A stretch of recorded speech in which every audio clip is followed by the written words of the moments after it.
I'm so glad you brought that up. That's such a great point because one of the things I have the hardest time explaining to people is they assume, especially like little third and fourth grade little girls, I'll just write a message to Navi.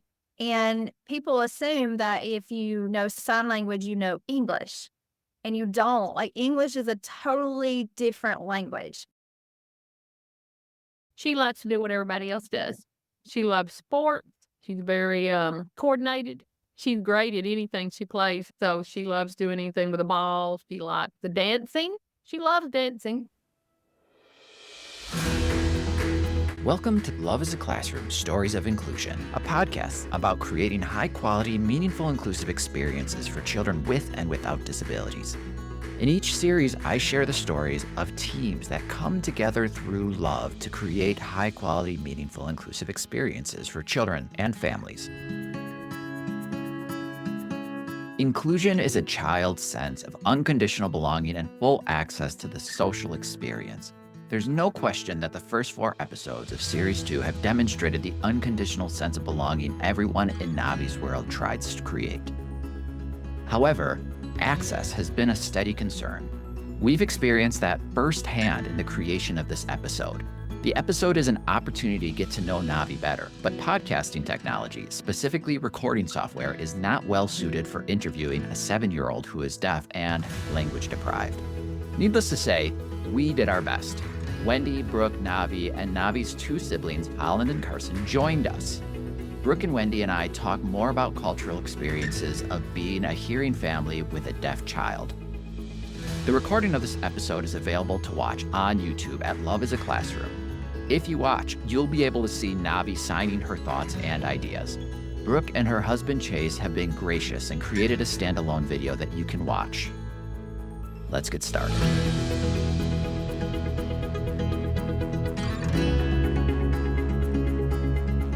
Wendy, Brooke, thank you for joining me again. Before getting to know Navee and her brother and sister, I'd like to start with a conversation with the two of you regarding thoughts from earlier episodes.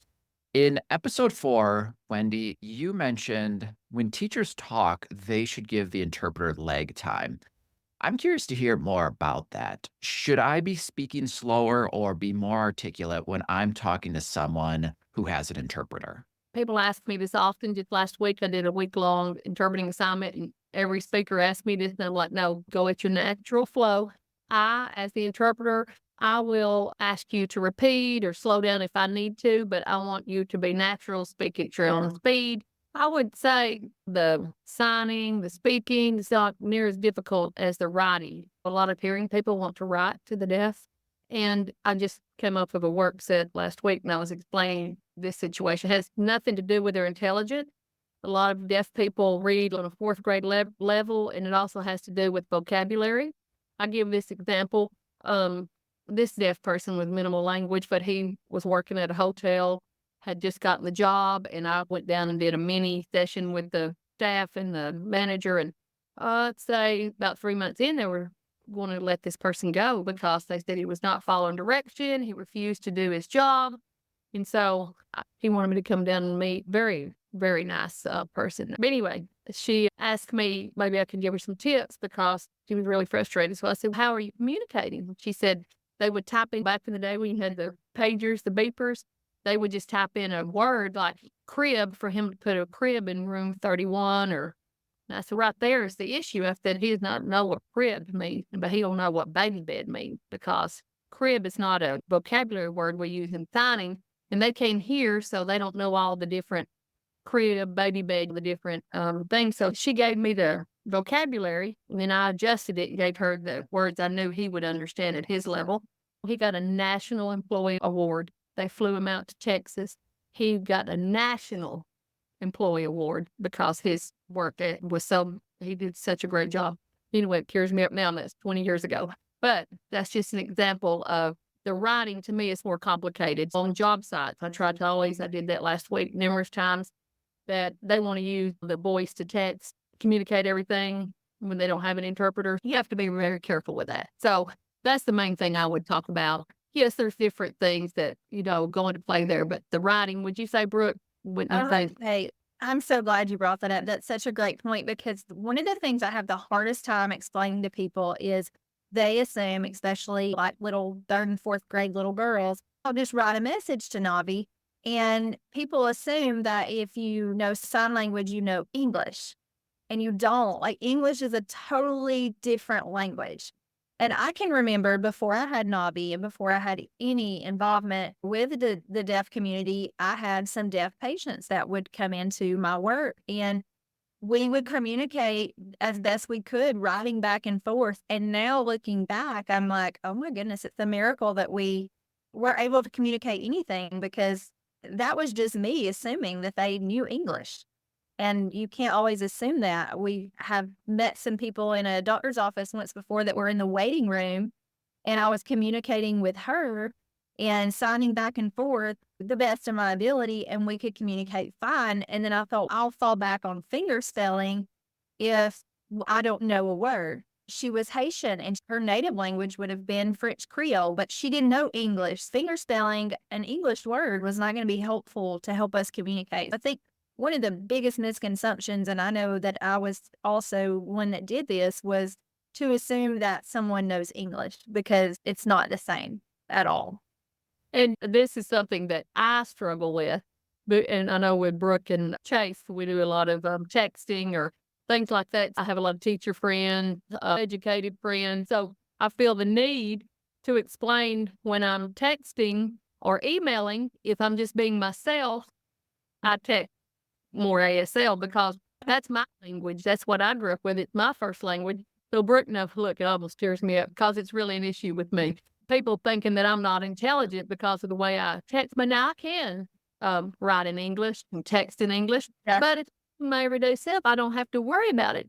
So I say, Brooke and Chase, look, they of course said, Wendy, we already know, don't worry about it. So I write this, they'll have to figure out what I'm saying, and they're doing, it's helping them out. But anyway, You always say you have deaf brain. And just this weekend in the hotel, I noticed that I said something like normally you would say, go get in the elevator. And I was like, elevator, go. And no, I had deaf now brain you get, a minute. I love that. Of my kids, go to the bathroom. I say, bathroom, go. And then I'm like, that was not a complete sentence in English, but it's just the way that I'm used to saying it. Do you use ASL pretty much just throughout your day since not when you're with your family because Navi's there and so everybody is just getting every message in ASL? We do both. We try to the best of our ability, because one thing that Wendy has taught me is that it's rude to not sign while I'm speaking with Navi in the room, because she doesn't know what we're saying. If we're sitting at the table eating dinner or whatever we're doing, we try to interpret and let her be involved in those conversations. And again, a lot of times we don't know the word and we have to make that very basic if it's an in-depth conversation that we're having. But it is polite, and the appropriate thing to do is to sign as you speak. And I've noticed the friend that I have from California that's deaf, I will see him a lot at the rec center. And one day a lady came up to me and she was talking about my deaf friend, and she was saying, I remember going to church with him and now all our kids are grown up. And she was saying all of this, and he was just looking at me. And I had that memory of Wendy's teaching me this is not okay. So as she was talking, I began to interpret what she was saying so he would have an idea. Because again, I'm not fluent enough to just really go at it, but I was trying to put as many words in there as I could just so he would have an idea of what she was saying, because I felt like it was awkward with me and her speaking and me and him signing and then her speaking to me, and I wanted him to know what she was talking about. You want him to feel included. That's the whole point. Doesn't matter if you didn't get it all, but you were including him in your conversation. Respect thing. Yes. It's impossible to include him in everything. Brooke, I know, carries that burden. Look, I get too emotional about these things. But anyway, I know it's hard on her to try to make sure Nobby feels the same as the other three kids. So I just want Brooke to know she's doing a fabulous job. It's impossible to include them in everything because you'd be exhausted. And look, they don't want you trying to tell them every second. But overall, you try to do your best. And I do love that Nobby has now, and I've really noticed it a lot this summer, when somebody's talking, she'll look at me And I want her to learn to sign interpret, to tell me to interpret, but she'll look at me and raise her eyebrows. Are you going to tell me what they're saying? Because she wants to, even if they're not talking to her, she wants to know what they're talking about. This summer, she really started doing that a lot. Or we'll be watching something on TV and she'll look at me like, what's happening? She wants to know. And I like that she's starting to do that. Oh, she's been doing that, honey, because at school, I'm trying to talk to everyone, and she'll be like, hello, Did hello.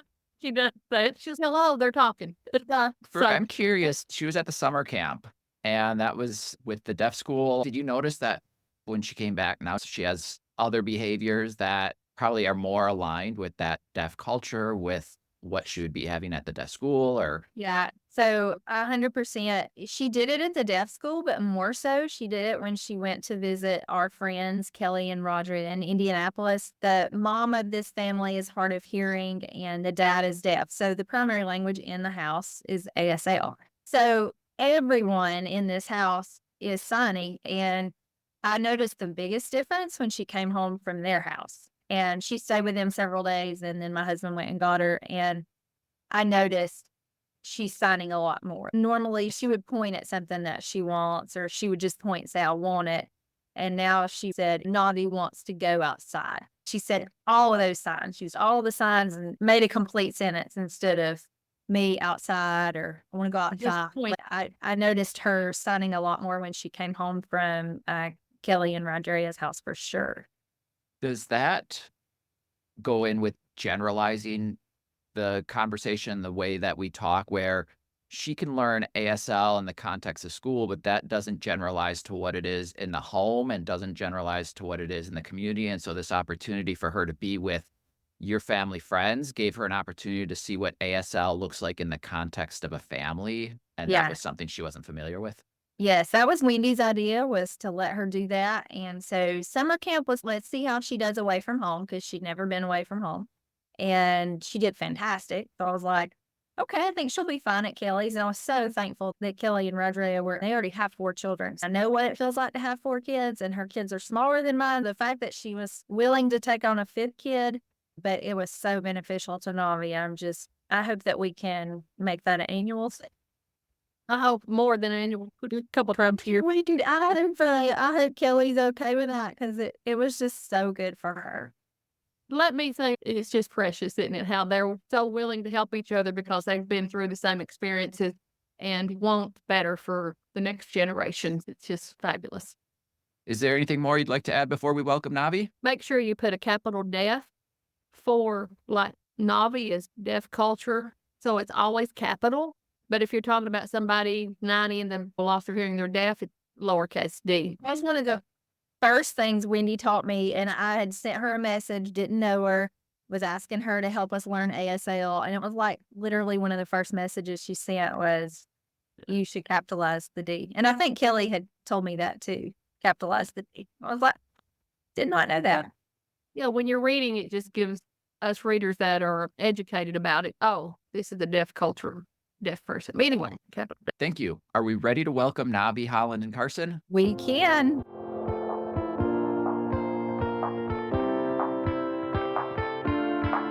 The editing program we used placed the camera of the participant who is making noise. Because Navee and Wendy were signing and Holland, Navee's brother, were talking, the screen didn't catch much of what Navee was saying. The 5-minute conversation is disjointed, but offers insight into the family. If you want to learn more about Navee, go to Love is a Classroom on YouTube and watch this podcast video, as well as a video Chase and Brooke created.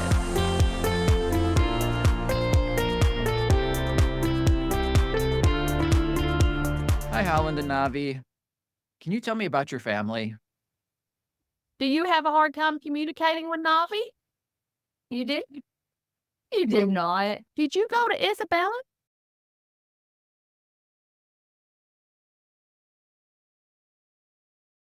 We all went swimming.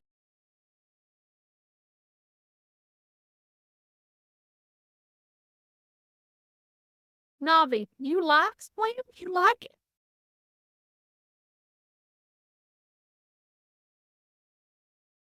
Mom packed my clothes and everything so we could go to swim meet.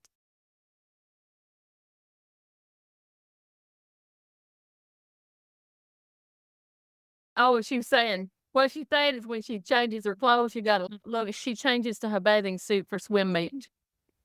Navee has her cochlears on show. She has not had her cochlears on in 3 weeks. You like cochlear? Yes, no. No.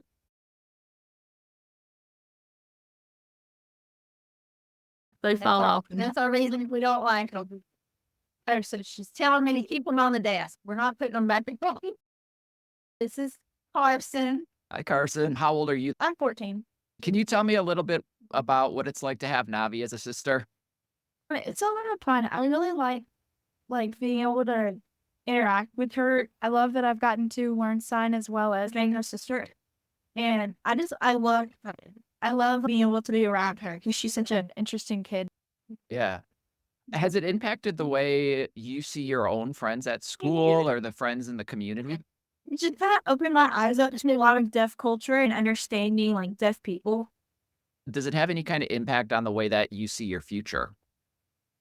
Yes, actually, she's the reason I want to become a law student so I can advocate for like deaf people, especially me doing like that. She opens my eyes up to a lot of things and I realize I want to help people like her. What's the most challenging thing about having a sister who's deaf? Probably not being able to get her attention. It's reasonable. It's a little difficult when they're deaf. It's a whole different ballgame with kids because they'll be out going like to the street. You can't holler and get their attention. It's difficult. And who's that? Dansby. Dansby. What's Dansby's sign name? That's dog. Okay.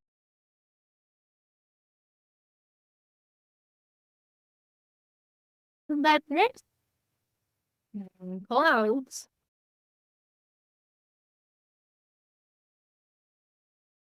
She wrote me a message. For me, what does that spell? Did she say dog?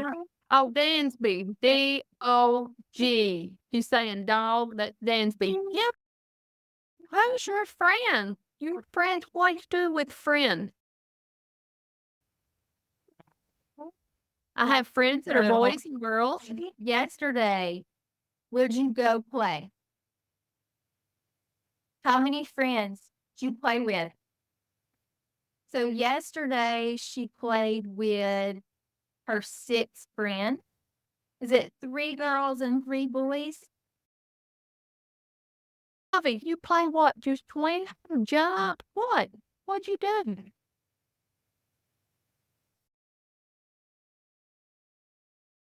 Oh, played with dogs. Yeah. Swam in the water. Yeah. So we did dog and we swam. Brooke and Wendy, what more can you share about Navee? What else does she like to do with her friends and with her family? I really would like for interpreters and teachers and students, everyone to know when you have a deaf child in your class, she likes to do what everybody else does. She loves sports. She's very coordinated. She's great at anything she plays. So she loves doing anything with a ball. She likes the dancing. She loves dancing. When they have music and things like that, she just loves being included. She doesn't really like to pay attention to the interpreter sign in songs. People think that, oh, wow, that's beautiful. The deaf people really don't care. Most deaf. She doesn't really pay attention to that. She likes to just do what the other kids do. Do you agree, Brooke? Oh, yeah. So she's definitely my happiest kid. She is happy all the time. She loves to play. She loves gymnastics. Yes. Loves she loves art. She loves art. I'm all into gymnastics. I'm going to do gymnastics. Started gymnastics last week. Did really well for her first time. Well, I think Poppy so far. I don't want to see Navee gymnastics. Girls I'm girls at gymnastics. yeah, girls. Although technically Holland wanted to come and they said he could, but I was trying to let her have everything. Thank you, Holland, Navee, and Carson for hanging out with me. There's one thing I wanted to say when you were asking Navee what are things that about Navee. That's another thing. Her language, she hasn't developed enough language just to say, Navee, what are some things about you? Because of language, that's part of my interpreting process. If You say that if I was interpreting that, I'd say, Navee, you like what? Animals, or you like swimming? You got to break it down for her communication. She's still learning language. So you can't just ask a general question. That's hard when in school or anywhere when a teacher, sometimes they think I'm feeding her or this, that, but she's not got enough language for you just to say that, if that makes sense. If they're SL fluent and they're 30, you probably you can ask that. But I'm just letting you know on the future little children that are deaf and language deprived. Thank you, Brooke and Wendy. I really appreciate your time. Thank you. Bye. Bye. Series 2 has transformed the way I understand inclusion in a number of ways. However, my general position that inclusion is what is best for children with and without disabilities is as strong as ever. As teachers, administrators, advocates, and families, we must recognize the culture of the child with the disability, not just the culture of the family, when we're determining the placement and the services. Navee is deaf and benefits from being around deaf people as much as hearing people, but Navee is going to need to succeed in the hearing world, so her education in the general education setting is essential. But without the right supports, such as the appropriate time with the teacher of the deaf, her inclusion in the future could be limited. This is a topic I will address in the focused episode for Series 2 with Amanda Slogie and Vicki Brett, 2 civil rights lawyers from the Inclusive Education Project. Join me. It's an amazing episode.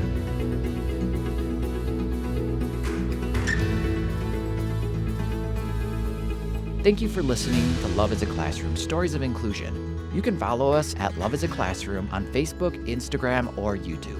If you're a parent, teacher, or advocate who would like to share your story, please go to loveisaclassroom.com, click on Contact, and share a brief summary of your experience. Until next time, choose love, choose inclusion.